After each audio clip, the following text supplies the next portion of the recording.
Push the. We are live. Wait. Wait. Okay. למה זה לא בהדפונס? Okay. We went live, but I will wait for a second. All We're set. good. We're good. Yep. Great. So, yeah, good morning to us. And I guess good afternoon and good evening to some people all around the world. Today is a fun talk. Both me and Nayela, and I'll let you introduce yourself in a second. So we're both busy. However, we have found time to go to schools and at least in our local community and talk to kids about online safety.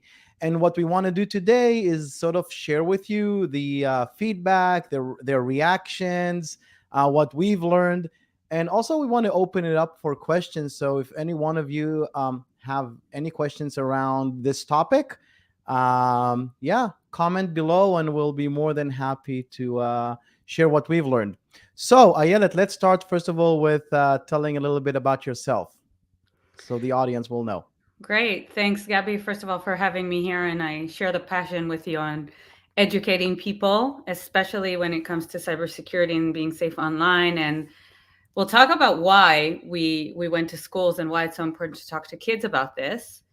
Um, Before that, my name is Ayelet. I spent the last 15 years in cybersecurity, in particular focused on fraud detection, so helping financial institutions fight fraud, technologies to prevent account opening fraud, account takeover fraud. And most recently, I launched a podcast called Scam Rangers with the goal to talk about online scams and really focus and educate people on online scams and bring people from all over the fraud fighting community, be it law enforcement or financial institution fraud fighting specialists or telcos and others, to talk about what we can do and how we can drive awareness and prevent fraud and what's going on there. I also launched a company called Scam Ranger with the focus of really preventing scams and helping people educate themselves around scam text messages. And so you can go to Scam Ranger AI. So today, I wanted to also start with the why we went to schools and why I have my personal why. But if we start with the broader why. So according to BBB, the Better Business Bureau in the US, young adults are actually scammed. And when we say young adults, 18 to 24, are scammed more than any other population. So there's something in their naivety that is allowing them to be more susceptible to scams and be more forthcoming in communication with scammers. And one of the things that headline made me think about, and it was recently published, this research, was this is exactly why we need to start young. And we need to instill those really important principles with kids. And so when we went to schools, we covered three main topics. We did it in various ways that would be applicable for their age and interest and everything, but it's around three main concepts, which we'll talk about soon. But I wanted to share what drove me personally to reach out to you and say, Gabi, let's go. And the phenomena that personally drove me, and I felt this huge sense of urgency, is the reports around sextortion. Yeah, I remember Sextortion, that. which is targeting teens and bringing them to be in a state of panic and even often leads to suicide because people are so ashamed about the fact that they shared maybe private photos or that someone is extorting them and threatening them. And I think we need to convey the risks of sharing things online, but also convey the message that it can happen to anyone and don't feel ashamed and everything will be fine. Everything will be okay. Like life is bigger than this incident. So that personally drove me to reach out to you, and you Yeah. were so kind to jump right in and provide all this content. So, let's even go, way back. So you approached me and I was like all in for this. And one of the things that I told you, I remember, is that okay, I have time to like do this, like I want to participate, but it's going to be hard like convincing schools to like just come in front of those kids and talk about it. And I think it took us about like 3 4 months at More. least of back and forth, back and forth. This is like an enterprise sale almost, Yeah. to convince a school to allow us for free to go into a class and to talk to the kids. And we had, Right. I think, like 3 4 5 teachers there, and so many people just to make sure that, um and by the way, like this extortion thing, even though that was the trigger, that was one of the things that we actually didn't talk about. Even though Right. it's a Right. big topic, Hmm. we try to avoid a little bit touching it because of the sensitivity and the school basically guidelines. Right. And I think you're absolutely right. So first of all, getting people who are strangers into a school is not trivial. Of course, we went to the schools where our kids Yeah, go to, so it's and they easier. were friendly, and that took like 3 4 months. Right, exactly. Yeah, So our kids go to that school. So obviously we're not strangers. We have a Corey and everything to get into school, but still, and teachers were around, but they're still very hesitant. And to me, it was mind blowing because I think, and I think you share this, that these are critical life skills. yeah, And every teacher, back to school night that I went to, I asked, are you teaching our kids to be safe online? Are you teaching them to be healthy online? And they do in middle school talk about bullying online or not bullying online, but they don't talk about, we know that these are dopamine enhancers, inducers, and people get addicted to it. And it's an issue with concentrating. And if you start very young, and there's a social aspect of what if you don't give your kids a phone early enough. So there are all these things that we didn't touch. We focused on our area of expertise, which is cybersecurity. And sextortion is a kind of life threatening issue, but right. these principles can later bring to other issues in life when once they do have money. So the fact that it took us so long and we didn't manage to get into all of our kids' Yeah, schools. We talked to elementary school kids. We thought it was too early, and we were shocked to realize that it's almost too late when yeah, you start in fifth grade.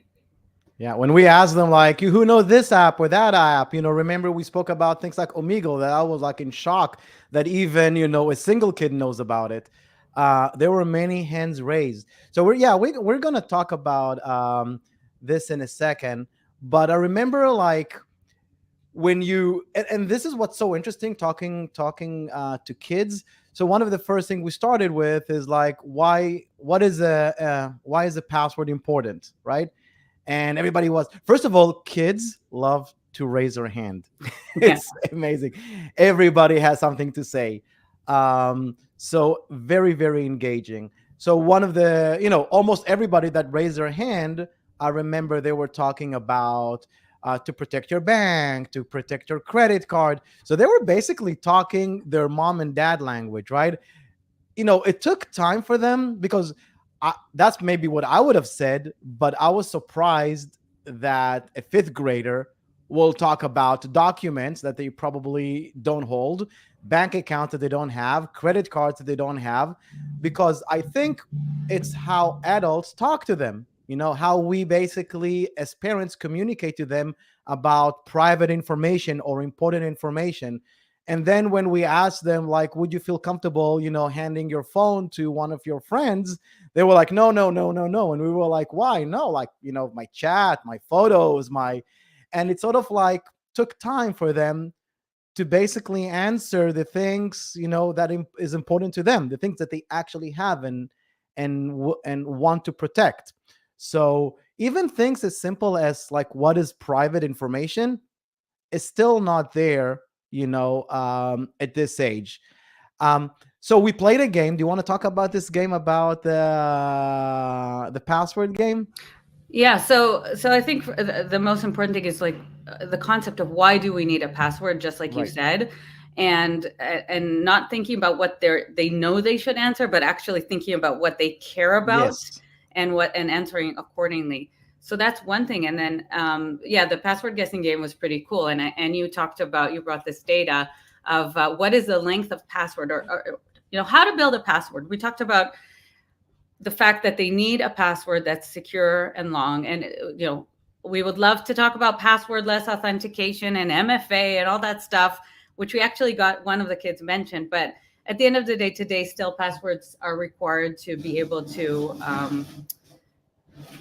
maybe you'll talk about the game because I have some background noise here, so you can introduce the game. But it was all about how do we create good passwords that are sustainable. So maybe you want to talk about the game real quick. Yeah, so basically we started off, and again, by the way, before that, if any one of the viewers has a school that they want to go into, we have the content, we have the presentation, we have everything ready, so you guys can basically take that and present at your school. So just keep that in mind. So the game, basically we started off with, like, give us random characters, and basically they raised their hand and everyone threw a number or a character, and we had a very long password, and we asked them to remember it. So we gave them like 15 seconds, we asked them to remember it, and then we erased the board. We continued talking, and then we asked them who remembers the password. I was sure nobody would remember, by the way. That was the point of the game. Like, if it's random, nobody will remember. But there were a few kids that actually remembered a very long I'm talking about a 12 random character password, but most of them couldn't But remember it. there's no way they would remember it, Yeah, next yeah, time they but need to log in or yeah, whatever. most of them didn't remember. Then we wanted to show them the right way to do it, or an easier, I don't know if it's the right way, but an easier way to do it. And then basically we asked them to throw like objects that they see around them. So they just threw different objects, and we wrote them, and we sort of made it funny, like connected the what was it, a rainbow, a phone, stuff like that. And Some then we said, fruit or whatever. Yeah. yeah, like a phone, sliding down a rainbow on a picture, and that was sort of the password. And then we Rainbow wrote it phone down. picture 3. Yeah, something Yeah, like that. and then we erased it, and at the end of the class we asked who remembers it, and obviously everybody raised their hand, and we basically covered the topic of what the passphrase is. And actually it's a good method to remember long passwords, something that you can picture in your head. um, so that was one exercise, something that you can also do with your kids, or at school. Right. I think that So was. just to this topic of passwords, so we covered 3 topics, and maybe we'll frame the conversation a little Yeah. bit. So the first one was password safety. The second one was social media and talking to strangers online. And the third one is the concept of, if something is too good to be true, it probably is. And I'd love to dive into how we communicated this with third graders. But the whole concept of passwords and online safety, privacy, everything around that was really to bring in that concept of why your private data matters and what can criminals do with that private data. So, the phishing attacks, and then taking that data and hacking into your account. So we asked them the question, let's say that you are awesome with passwords. You have a good password, it's long, it's memorable, you don't write it anywhere, and then and you don't tell anyone. We explain the concept of shoulder surfing. Why not to reuse passwords across different applications? So, we asked them, if you don't share it with anyone, what is the risk of using the same password across all applications? It's easier to remember. And then we introduced the concept of data breaches and hacking. And what if you're awesome and nobody knows and can guess your password, but then a company had a data breach and then your password is out there. So that concept of never reuse your passwords across multiple applications to secure access to your data.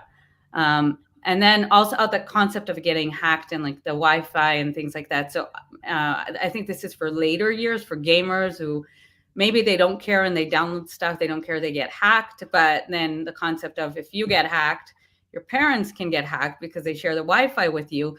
And then, their bank account can get hacked. So I remember the funny thing was that one of the teachers, basically, I remember she said, but at school that's okay, because what happens at school, they have the same password for all the apps. So she was like, I guess she was concerned that they will start like changing all the passwords, or try or ask which for is that. which is not okay. I know it's not okay, but we basically told them, okay, guys, But just don't use your school password at home anywhere else, yeah. anywhere else. So And I that's think that's funny how that's we talk exactly about the it. point, though. And you made this again and again. They're teaching them at schools, and now it's even better. It used to be one password for the whole class. Yeah, Now it's a password per student, at least I think, hopefully. And but they teach them from a very young age behaviors that are not ideal for, that are not ideal for password safety, and something to note and something to consider and something that schools need to think about, because it's not just about getting access to homework. It's about learning how to behave correctly to protect yourself in the right. future. And the more we talk about it, the more we think about it. I think that it has to be a mandatory weekly hour to teach our kids how to behave online for security purposes, for privacy purposes, for communication. It's part of our life. And if we don't teach it at a very young age, the risks are pretty significant. Yeah, So you want to go to the next topic, which I think is the yeah. most fascinating one. I like, the topic that most caught me, basically I found intriguing, is when we asked them, okay, so what's the risk of talking to a stranger online if you're never going to meet them? And the answers were amazing, and I think a lot of the takeaways are very important, because when we think about online safety, it's not just like technology. It's not just like take a long password, use MFA, all of those things. A lot of them have to do with how we just behave. And what's very interesting is that, unlike us, when we were young and we were told, not to talk to strangers, because the concern that is somebody's gonna like push us into a van and drive away. And when we talk to kids these days and we talk about, so like, if you're never gonna meet them, what's the problem? Sometimes you see that kids actually feel safe around strangers online because it provides them anonymity. They can just swipe away and never see them again. So when we facilitated that discussion, um, it was really interesting, because you can see how they think, and basically you can see what things they are concerned about. So the reason they're going to strangers is because they don't feel comfortable going to their parents. They don't feel comfortable going to their teachers at school. Basically, they're afraid that either they're embarrassed, or they're going to get punished. And what really touched me is when one of the kids raised her hand and we were talking about it, and she basically said, but if I do something wrong, or if I feel uncomfortable online and I go to my parents and I tell them about it, they will take my phone away. So she Yeah. asked me, what do I suggest? Because she is afraid her parents will take her phone away. So yeah, I'll let you also touch this point, but basically, this is a big topic.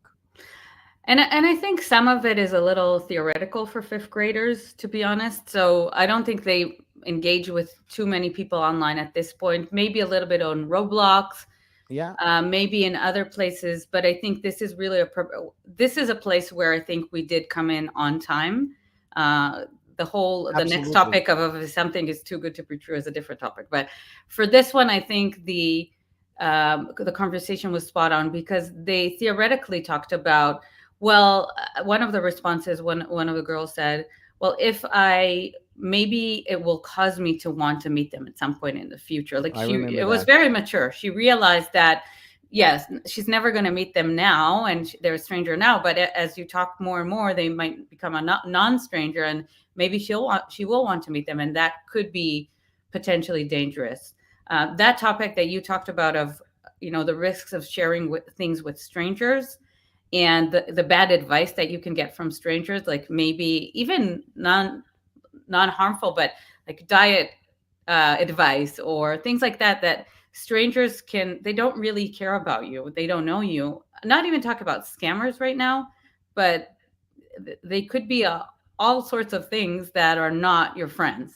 Yeah. So really that concept, and the concept of a stranger is someone that you did not meet in person. And even if you met them in person, they might be a stranger, right? So a stranger is someone who, you know, your family knows, you met through school, you met through some social, and even then we know that we need to be careful because there are things that happen even when you know people, right?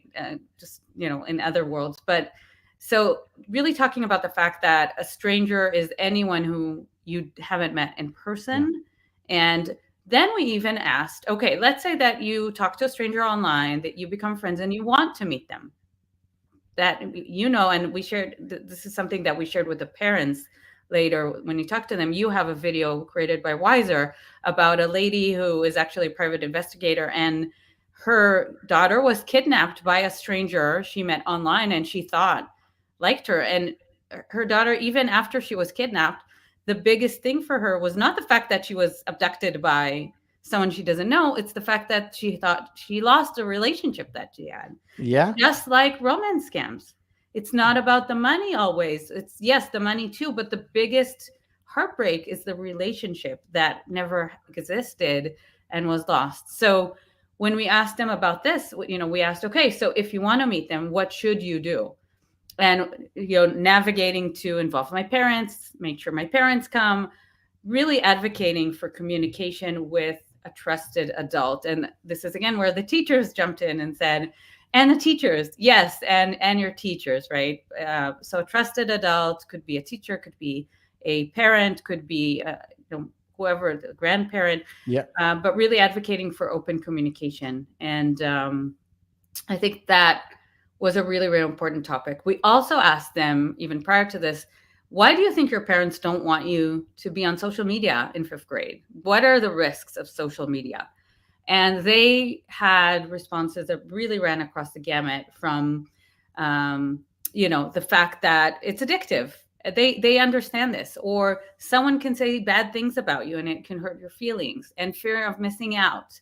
So those social concepts, some of them already have, you know, in their mind, but I can already see it today with Snapchat or even with messages where one of the kids is not present and the others are sending pictures of hanging out together. It's already there.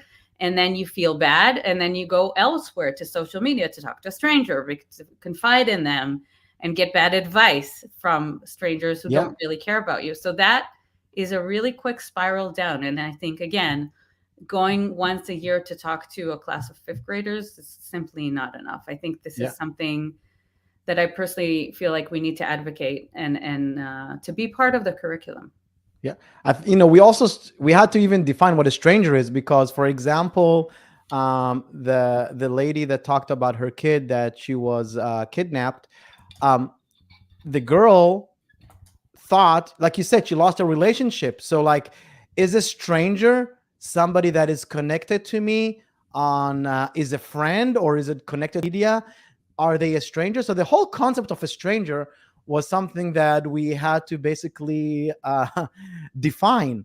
It wasn't that straightforward from their point of view what a stranger is. So I think, you know, with social media, we have to go back to the basics, and sort of like you said, you know, a stranger is anyone that you haven't physically met in real life. You know, And that, that's like, yeah, exactly. And that concept really, if we talk, go back to our adults, right? So that concept is really critical when you talk about sextortion and when you talk about romance scams and when you talk about cryptocurrency investment scams that start with a relationship. So the pig butchering and financial grooming um, scams, all of that is really tied to the concept that starts when we're kids. What is a stranger? How much can we trust a stranger? And how much can we trust a relationship that's created online? And really setting those concepts very young can prevent severe heartbreak and financial impacts in the future. yeah.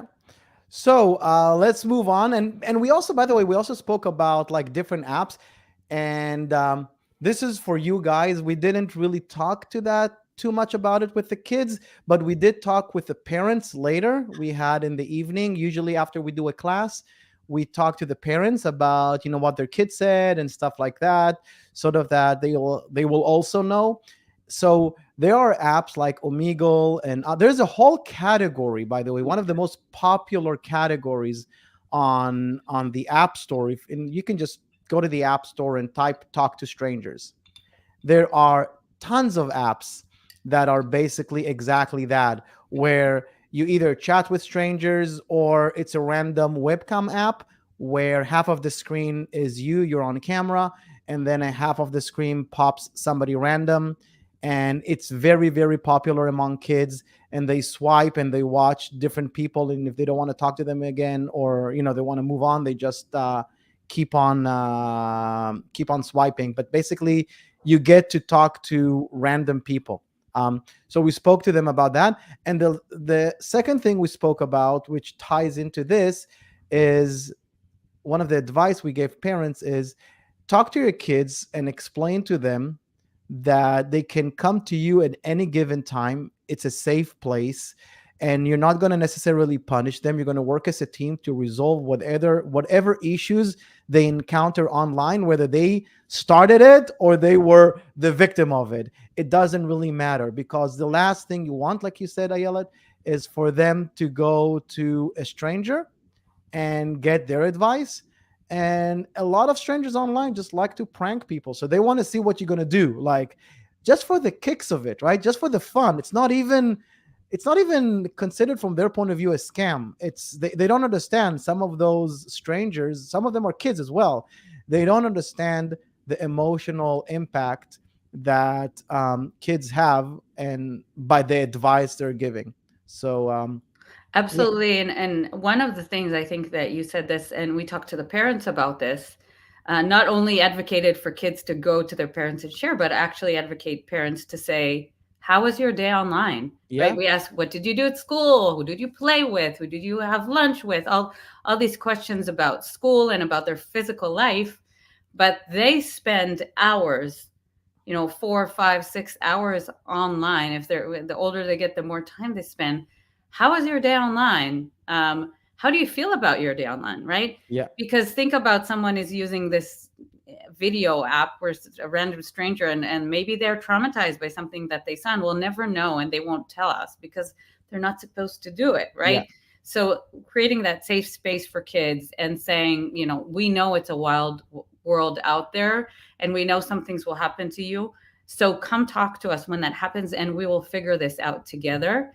And yes, setting boundaries and limits is another way to do it, but is it effective?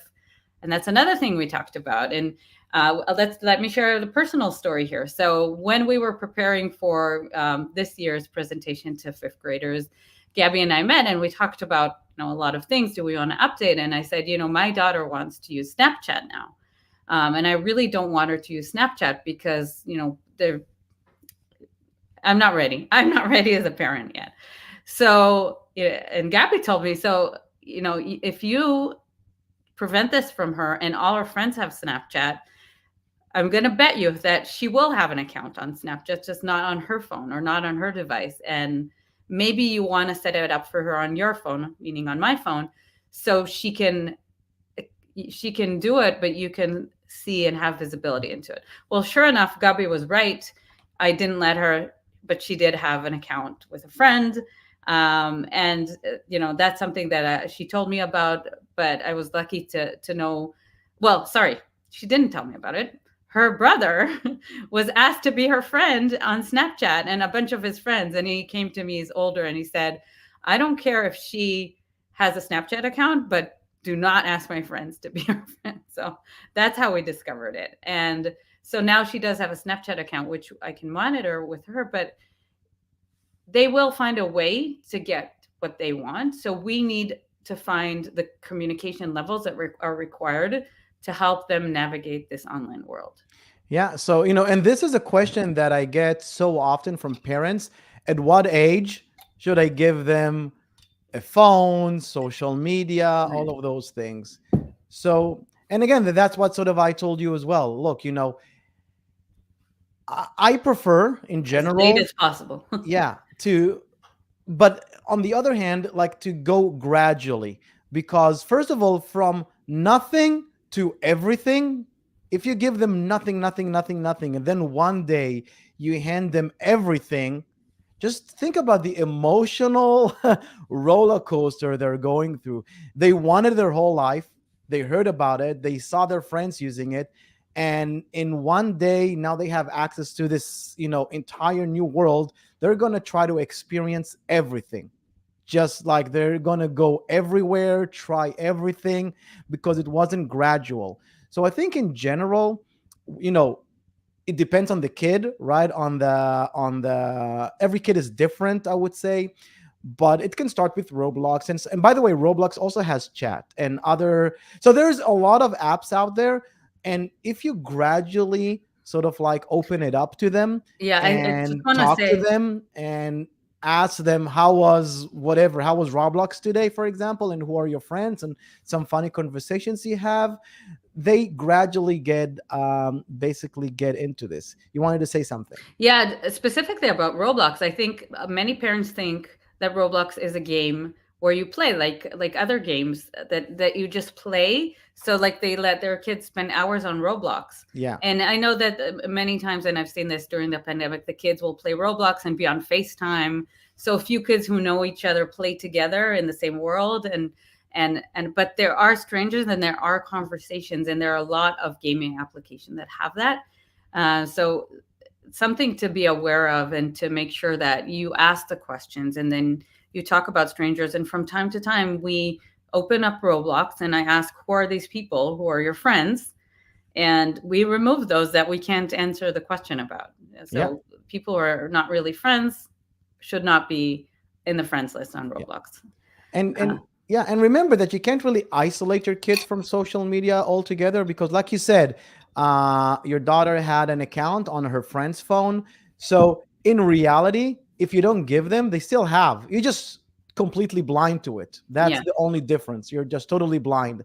So it's better to be under your control. Also, there almost all the apps today, most of them for kids specifically, have parental controls. So like Snapchat. Yeah. once you make an agreement with them about it and set the expectations. If they ask for Snapchat, for example, instead of just saying, "Oh, okay, you can download it," ask them first of all, why do you need it? You know, why? What for? And then how are you going to use it? And okay, this is my expectation. And if we're okay with that, I'll let you have it. Okay. And part of that will be parental controls and some other things. Again, depends on the age of the kid. But have those conversations as part of your approving of that app or that website. Don't just say, oh, okay, so you're at age, now you can have it. No, have a conversation, ask them why they need it. And because, that will also let you understand how it's being used. So if your kid, for example, says, I want to use Snapchat, and you're like, why? Because I want to send images, but you can send over WhatsApp images. Like, so why do you need All right. Snapchat? Yeah. Right? Like, Yeah. or text message, like, why? And when you start asking why, I'm not saying no, I just want to understand. I'm curious, like, why? At the end, first of all, you'll understand, like, what is this app for, right? And you're going to understand who's using it, because they're going to list all their friends that are using it. And so that's a really good Yeah. method before you allow it, because having the conversation after you allow it is It's much actually harder. harder. Yeah, because But have it before. you have to take away something. And one of the things, of course, what everything that you said actually requires the parents to be able to control what apps are downloaded. And I think until a certain age, that's possible. So have that parental control where you have to approve the apps that are downloaded. And then the other one is the privacy settings. Also look at what this app is asking for in terms of personal information. Why does a certain app need, access to your contact list or other things? So those are also things to consider. So sit with your child and make sure that you look at this with them, so they develop the habit to check what this app is tracking and looking at. as part of its regular activity. And then the story that you talked about, that's exactly what happened with my son. He wanted Snapchat. I asked him why. And at the end of the day, I said, well, if you use Snapchat, your location indication will be off. You'll only be able to talk to friends. So what's the difference between this and messages? That bought me another year of no Snapchat without going around. Yeah. That was 100% agree with that. So you want to move to the third topic Yeah. that we talked Let's about? do that. So the first of all, for every topic that we covered, so again, it was password safety and hygiene, privacy. The second one was social media, which we just covered, and the third one is the concept of if something is too good to be true, it probably is. For every topic, we gave them a toolbox of do's and don'ts to wrap up the topic. So just to wrap up social media, the tools that we gave them were make sure you only friend people you know on social media, Snapchat, Instagram, those applications. Make sure your privacy settings are set to what you agree on. Everything that you share, and we haven't talked about the grandma test. So we also talked about the grandparent test, which is basically setting them up for their digital future, right? So the internet remembers everything, and everything that you share could be potentially put online. Even if your friend is a good friend and would never do that to you, we can't make sure that that friend's sibling or brother, or sorry, or friend, other friend will not grab their phone and do something and send it on.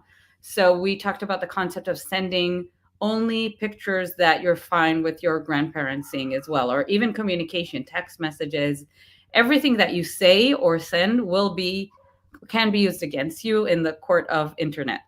So that's something to really consider. And of course, we were alluding to sextortion without mentioning it, but just thinking about that and having that hygiene. And we showed them a video of this guy whose Instagram account was hacked, and his pictures of himself and his girlfriend were there saved privately, and hackers had access to that, and that was leaked to. And this is true story that happened in middle school Yeah, yeah, around yeah. our area. So that's also something really important. And again, for the parents, having that communication, being involved, asking how was your day online, those are really, really important things. I think this is the most important Yeah. topic. So let's talk about if it's too good to be true. That was a Yeah. fun one. Yeah. Yeah. So this is really cool. So you want to start with the first question you asked them. What is it? So I'll say. Okay. So we moved to the next topic, and then Gabby asked him, "Who wants to get free V Oh, Bucks, which is yeah. the game cheats for um, Fortnite. Fortnite, right?" Yeah. And same with Roblox for Roblox. They really like free game cheats, right? Game tokens Yeah. that are free through cheats. So that was, and then suddenly, like, again, the session was super interactive because we did ask a lot of questions. And then that question really triggered mostly the guys, to be honest, at this age. Mostly the boys were really excited about getting free. And then we showed them this video about two people entering a form and being asked all these questions to be able to get the free. So it's a generator to get free V-Bucks, and they only had to prove that they're human, so pass a captcha, but also answer personal questions, give their email address. And it was one question at a time. So you think you're almost done, but then there's another question, more personal information to give out.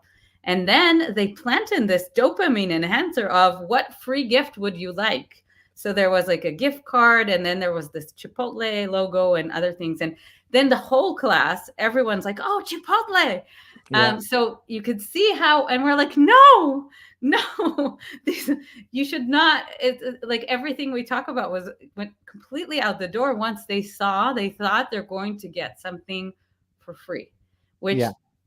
is insane to me. Yeah, this goes back to when emotions, we spoke about all of those things and not putting personal information, but yeah, it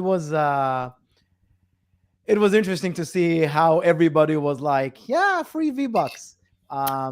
Anyways, we showed them basically that at the end they didn't get any free V-Bucks, and we Yeah. showed them how all of those free V-Bucks scams are actually ads. Many of them were ads on YouTube. so promoted. So scammers are everywhere, and we showed them also a scam on Roblox where they had to trade a unicorn, I think it was, Yeah, yeah. They had and to. she lost her unicorn on a trade. So basically, and that's for the parents. No, Like well, scammers. I want to touch about Okay. on that video specifically because it has a really important concept. So what happened in that video is it's a game called Adopt Me on Robux, and someone offer you can offer a trade. And trust me, I had tears because of these scams at my house years ago when they were younger, because of unfair trades. And what the scammer does is they use manipulation. They offer a really good trade, a really rare, unique unicorn, like you said, and then they say, I can only go until the clock stops. And then they set a timer for 10 seconds. So the person is pushed into making the trade, knowing that there's a time limit, and they can see that there's nothing there to trade with. They know there's not, but they're trusting the stranger that they will come through at at the end. And then the clock, they're like, okay, I need to make a decision. They put it, and they don't get the trade. Now you can say, well, you didn't see something. Why did you put it? I can't explain it, but it happens a lot. These unfair Because trades. she thought she had an issue to put the trade. So it basically that she put her trade and then the clock ticked and the other person was supposed to put their part of the trade, Right. and they were chatting and they were saying, "Oh no, I can't do it. I don't know why," and stuff like that, and it's not working, and just hold on, I'll do it in a second. Yeah, And exactly. basically time expired, and basically they stole her unicorn. There's a question here from the Yeah. audience about if the kids are already on social media or any steps to dial back and other activities. So I think the most important thing is really talking about these concepts, like the grandparent test that we mentioned, knowing that everything that you say online will be there forever. And even if it's not online, if it's a P2P, like a direct message, it can also leak. So be mindful of that. We can talk about security, and the next topic actually we talk to the kids about is phishing and clicking on links. So the way to get people to click on links is to say, I have something for free, check out this video, you are on the ugly list. Speaking of that, check out this ugly list. And that also happened, a true story, a Yeah, few yeah. years ago at our middle school, where people clicked on links to find out if they're on the ugly list or the pretty list. All that happened. So talking about these things and saying, okay, you're on social media, but here are the things that you need to be mindful of, and having conversations. Yeah. I think that as a parent, we're having this challenge of how do we get them out of screens and doing other things? And depending on the age, it's getting harder and harder. And I actually saw research talking about the fact that kids today are dropping out of many sports because more than ever, because it's not challenging to, like, the dopamine levels or the endorphins that they get in sports are not comparing anymore to the brilliant computer programming and psychology experts that are sitting and creating the games that are addictive to our kids. So it's a huge challenge, but at least if they're there, they should have the cybersecurity awareness on how to behave and how to not prevent harm, like getting Yeah. hacked or emotional manipulation, getting scammed. So I think also to answer this question as well, to add my 2 cents from a technology perspective, obviously you can dial back, right? Like you can add parental controls and a lot of stuff. However, I think the question is really about trust, right? Like we're building here trust between the parent and the kids. The kids, again, when we ask them, why do you think your parents don't want you to go into social media and go and have all these apps, they all understood, like, my parents don't trust me yet, I'm too young. Like they know what you think you need, and for them to basically, so in their mind you don't trust them by default almost because they're too young, not because they are. So now they don't want to show you you made a mistake, right? So in their mind they're not going to tell you stuff, because if It they will make a prove them mistake, wrong. yeah, It will because prove. if they will make a mistake and they share it with you, then you were right, they were too young, and that's why you're going to take it away. So I think it comes down to talking to them and saying, hey, again, not investigating them in a manner where to show them that you're not trusting them. Just be curious, like, who are your friends online? Why, how did you even come to meet them? Just curious. Things like, how was your online today? Sort of like, how was school today? You have to talk about activities that are happening online the same way you talk about activities that are happening offline. Honestly, it's the same thing. It's just not physical, so it's hard to see, and you don't see those people, so you can't ask about them. It doesn't feel natural, but they have this whole world of virtual friends.